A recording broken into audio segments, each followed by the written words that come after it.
people are losing focus into this distracted world. And if someone would ask me, I would say that focus is the real currency in today's age.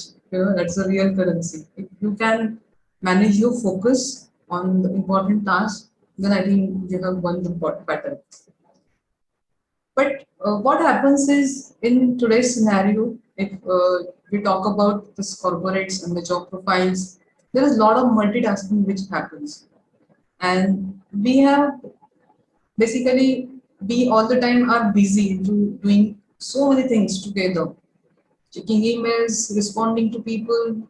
Okay, and particularly I am talking about now engineers. Okay, I have been into that career for 16 years, and I remember how painful it is when you're focusing on some design and at the same time you have to manage the calls also, the emails also. Someone is ping, I mean, someone is calling you for the meeting. So many reminders are there. So it really distracts us from producing the quality output. So Mhm. can you suggest something to manage this? I should not say that we should manage the multitasking. We should rather avoid it. But still, how we can deal with that?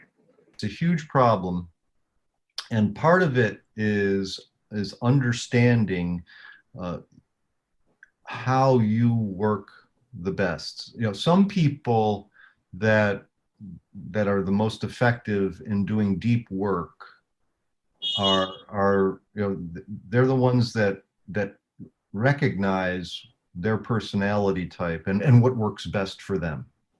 So some people really thrive at uh, at total isolation, and they can't get any they can't get anything done unless they're just completely disconnected, and for long periods of time.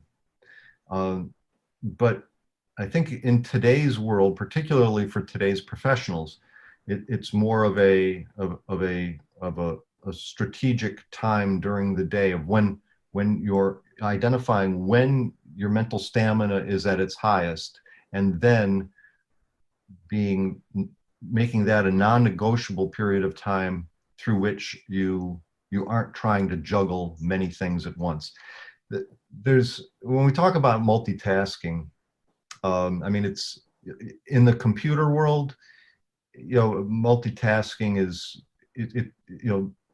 it's necessary, so that there's multiple things going on simultaneously in our computing systems. It has to, otherwise, things just would never get done in terms of linear processes. But I think largely, I mean, there's so much that goes on in our minds and our brains, but you can only do one thing at a time, and you can and if multitasking is doing one thing for 10 seconds and doing something else for a minute, and then just bouncing all around, hugely draining of energy, and really very difficult to maintain. So trying to understand where you fit into that continuum of personalities.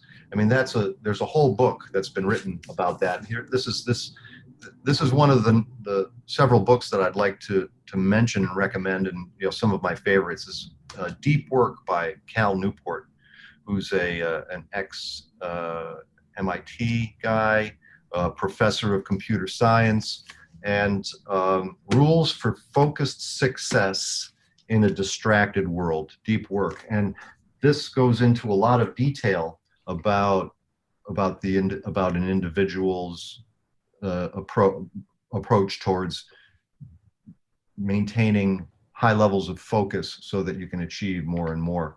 So it's a complicated question, and each one of us will approach it a little bit differently based on our own style and our own personality. But it really comes down to being able to isolate and focus on one thing at a time. Yeah, I think yes, it's really complicated. Even I feel that, and here is the place I think where leadership roles come into picture. People who are actually handling teams, who are managing teams, they should be convinced on this thing that for producing quality output, particularly which we do into engineering industry, those who are into the roles which really demands for high level of concentration, they should allow their team to go into that depth.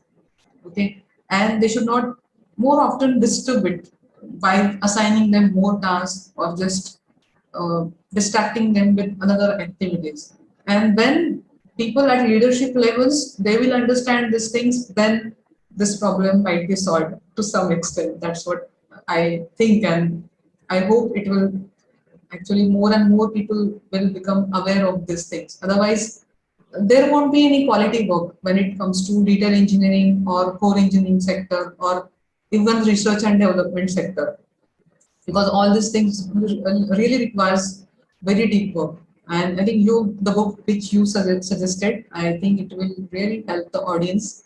Go ahead and purchase this book and give your feedback also, right? We are going to share all these things, also some interesting links with you on this YouTube channel itself in the description.